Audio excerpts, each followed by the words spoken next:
Hello, my name is Andy and I am the Village Idiot. I'm armed with a car and a GoPro and an unhealthy amount of time on my hands. I'm using that time to attempt to visit every civil parish in England. You're watching the Newark and Sherwood series, a district of 84 civil parishes right in the centre of Nottinghamshire. Come with me as we delve into one of them. Welcome back to Newark and Sherwood, everybody, and I'm beginning this one in a subway tunnel. And this tunnel runs underneath a major road, one we've seen loads of times before. Up there is the A1, and that is the Newark Bypass. 6.5 miles worth of Newark Bypass. When it was opened, it cut a road into two pieces. As you can see, it's no longer a road anymore, and we have a footpath and a cycle path which runs underneath the A1. On this side of the A1, by car at least, you can go no further anymore because a road bridge was not built. It just cut the road into two bits. There you go, it's a dead end right there. And it's a dead end the other way as well. On one side of the bridge you have Newark. On this side you have the parish of Winthorpe.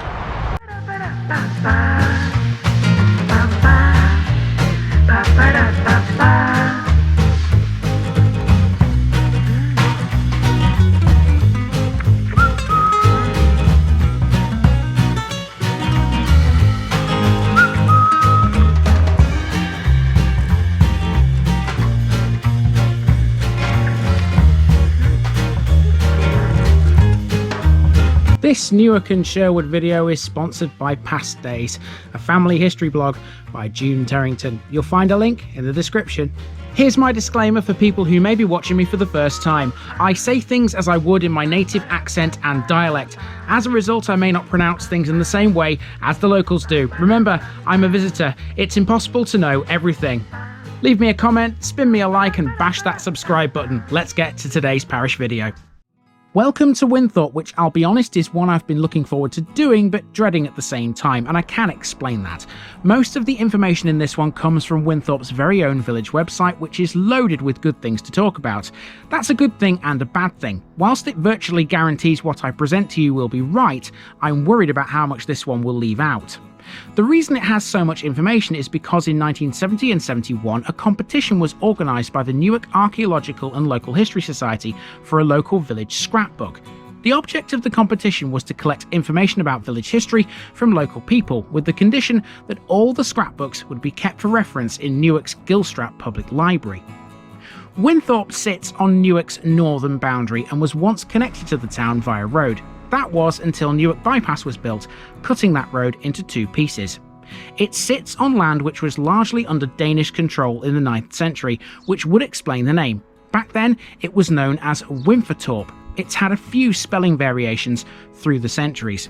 It has three main names you should be aware of before we start: the Pocklington family, the Camamile family, and Thomas Brewer, all of whom played vital roles in the village we know today. Let's get cracking then.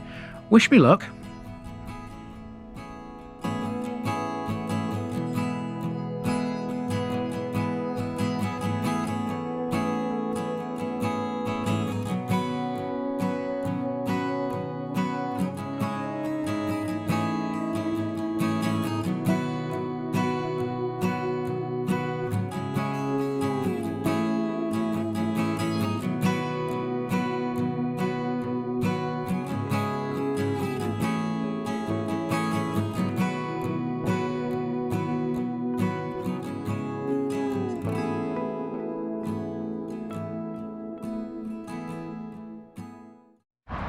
We start at the Newark Bypass, officially opened in 1964. The A1's presence here splits the former B1186 Gainsborough Road in half. A lot of the residents can still remember this opening.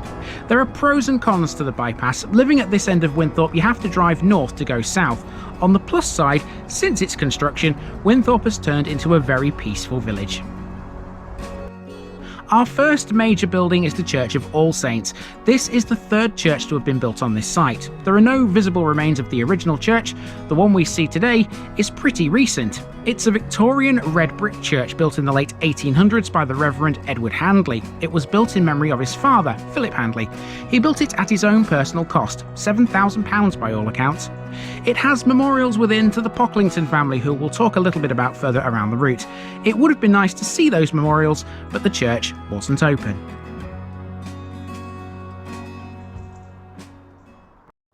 So I'm not going to lie, I'm a little bit disappointed that that church isn't open. I would have liked to have got in and had a look around, but never mind, it's okay. We can move on, and we're moving on up the road towards the other end. Effectively, Winthorpe is a linear village, but I have turned this into something of a circular route-ish. You'll see from the Strava map at the end.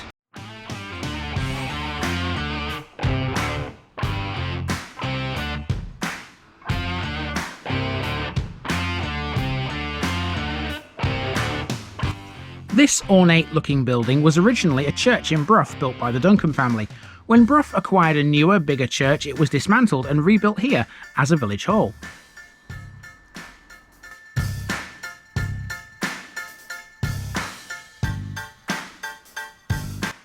The village pub is the Lord Nelson, widely believed to be Winthorpe's oldest remaining property. Known as the Turk's Head until the early 19th century, its name was changed following Nelson's victories. So now we're on Home Lane, which obviously leads to home, and of course up here we have the cricket club, which I mentioned in the home episode. It falls within home's boundaries, not in Winthorpe's, which is very weird, but there we go. That's just how parish boundaries are. Now of course, when I came to home, I came up this road, and it was sort of a little bit of a recce mission, because I wanted to see if I could get between Home Lane and Chapel Lane, and the answer is yes, you can. You can walk between the two. Here we go, look, there's a patch of grass. And when I drove up here, I noticed this. I didn't know there was a cross shaft on that little patch of grass. Let's talk a bit about that. The cross shaft here stands over a well. It's believed to have been moved from the churchyard, backed up by the fact it stands on some raised brickwork. Behind it, we see a row of cottages. Those are known as Brewer's cottages, named after Thomas Brewer, a wealthy yeoman farmer who lived here in the 1600s. This area is known as the Green, and running alongside it all, there's a small beck. Crossing the Green, we're now on Chapel Lane. For many years, Methodists in Winthorpe had their meetings wherever they could find space for them. That would all change in 1849. This building is the former Methodist chapel, which sits on a piece of land which was donated by the local miller. It was closed and sold off privately in 1971, owing to needing extensive repairs.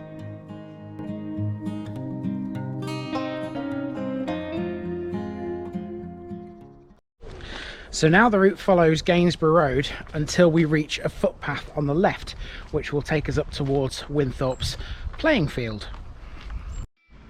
Next up, we pass the old rectory. Winthorpe has had a couple of these in the past. The earliest known rectory was close to the White House, which was owned by Thomas Brewer.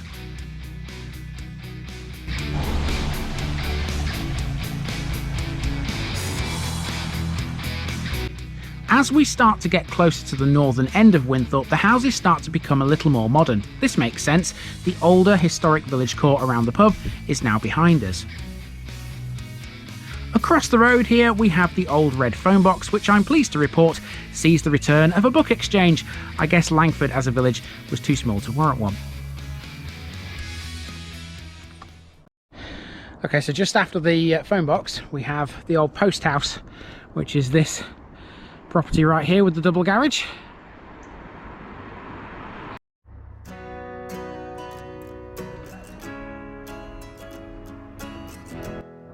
Here we find the Winthorpe Community Centre and the Woodlands playing field. The Community Centre was designed for use by residents of Winthorpe, Home and Langford, open to all. As local facilities go, Winthorpe desperately needed it. It was built as a millennium project. As such, it was opened in May of the year 2000. There's an iron beacon on the land right in front of it. Before this existed, there was a building which came here from Cotton Power Station of all places. It was one of the power station site's construction huts, which otherwise would have been demolished. There's a couple of parish notice boards here, but I'm actually going to ignore them because I know where there's one that's in a better place. This is kind of out of the way. You have to come up a street called the Woodlands to get to it. So I'd rather my cards be displayed somewhere where people can see them. There's kind of two areas to this. You've got the area I've already shown you, and then over here there's a second area which is kind of down a little dip. You'll see what I mean. I head for these benches, I'll show you. Seems to be like a basketball court or something down there.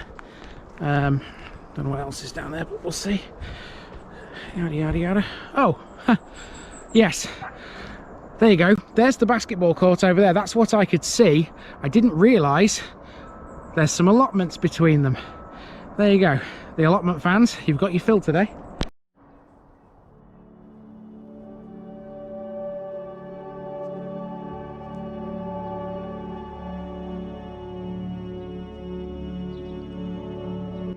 After that short trek down the Woodlands, one of Winthorpe's newer housing estates, that brings us back to Gainsborough Road. This next section sees us heading for the school. We've already seen there's no post office here, but there is still a well-used postbox. I know this because whilst trying to film this very shot, two people put letters in it, one before and one after. This isn't the parish notice board I was talking about earlier, but it will certainly do. The one I was thinking of is close to the pub. Mark off Winthorpe, everybody. Right, let's talk schools next. There are two school buildings to talk about. First of all, we have the old school, which is this building right here. I'll tell you a little bit more about that in a moment. And then there's the current school, which is down Thoroughfare Lane, which we'll get a look at as well because it's the school holidays today. So I'll be able to film this without any fear, effectively. Note the school logo is a sunflower, and that's for a special reason. Although one sunflower seed is very much like another, each flower it contains is unique in its own way. The same logic can be applied to children. This building is one of the village's old schools, dating from 1878. Consisting of 2 rooms, it could cater for 80 children. Winthorpe's first school was at the junction of Home Lane and Gainsborough Road.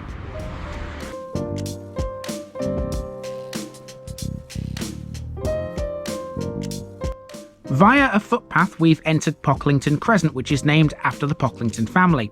The Winthorpe Pocklingtons were members of a very wealthy family whose main mansion was in Keswick in Cumbria. They held a manor at North Muscombe and Bathley, and in 1765, Roger Pocklington purchased the partly built Winthorpe Hall.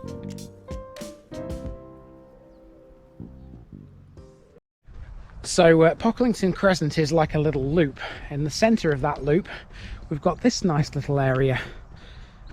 Nice green space, public green space, with some new trees apparently been planted not so long ago.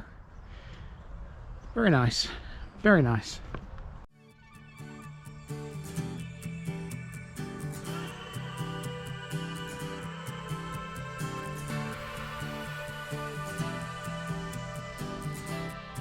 Now we're on Hagen Lane, a street name nobody understands. An old OS map shows it as Highcombe Lane. Highcombe is just to the south of Lincoln, so there might be a connection there. We've yet to talk about the Camamiles. From 1798, the Camamiles were prominent in the village as carpenters and wheelwrights. James Camamile once lived here, in Hagen House.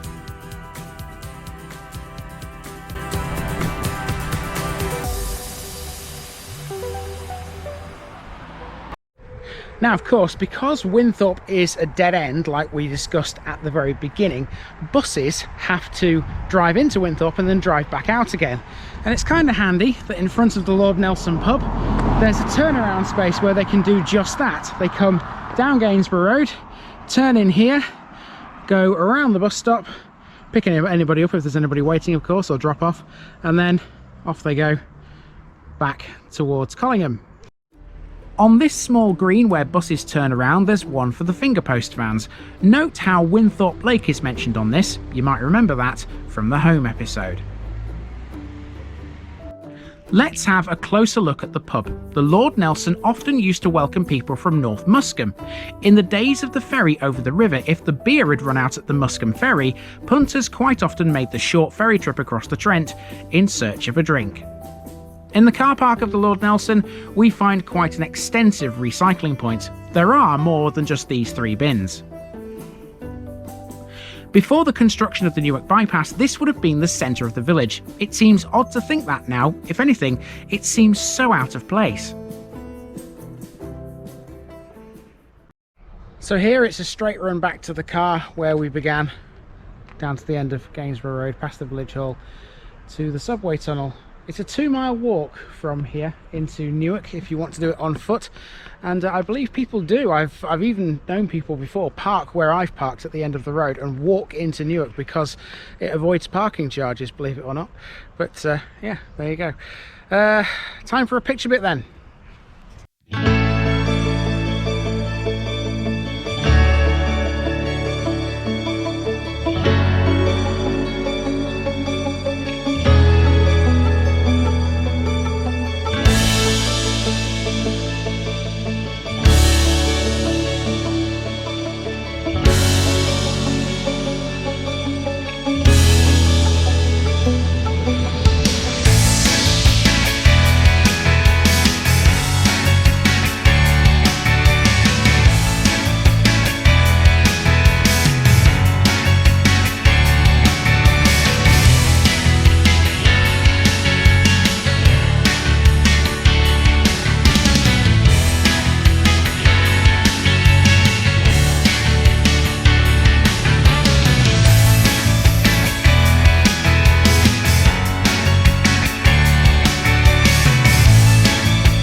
So there is one more thing to talk about within Winthorpe's boundaries. I need to drive to it though. Even though you can walk to it, I think my legs have done enough today, so I will be driving to it shortly. Before we do though, I need to talk about something else. Believe it or not, Winthorpe has its own song. It's called the Winthorpe Anthem. I found a brilliant website where I could download this song, and I'll play you a little excerpt of it. I won't play the whole thing because it's about 4 minutes long, and the recording is not great. It's not the best audio quality, but you'll get the idea. Here's a little snippet of the Winthorpe Anthem.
So last week we visited the Newark Air Museum, which is on part of the former RAF Winthorpe. However, most of the former airbase falls within Winthorpe Parish, so we didn't really talk about it.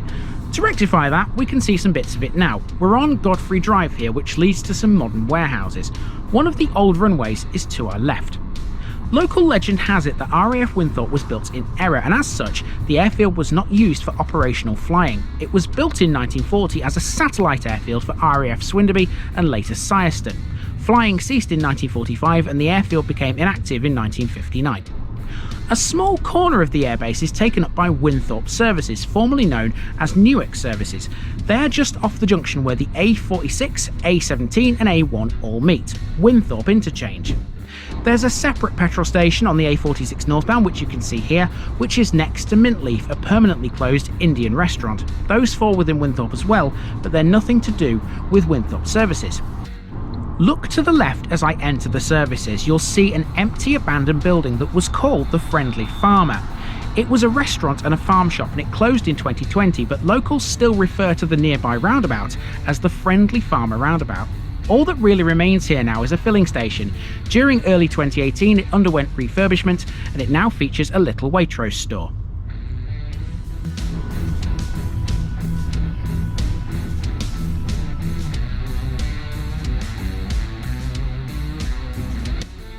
To end, we'll take a drive from the A46 across Winthorpe interchange to the A1 northbound. I hope you've enjoyed this one, and I hope I've put enough in it. Check out the amazing Winthorpe Village website for more. It's a good read, but you might need to take a week off to get through all of it. I've linked it below. I'll see you next time in Newark and Sherwood. This has been the parish of Winthorpe, and I've been Andy, also known as the Village Idiot, and I'm out.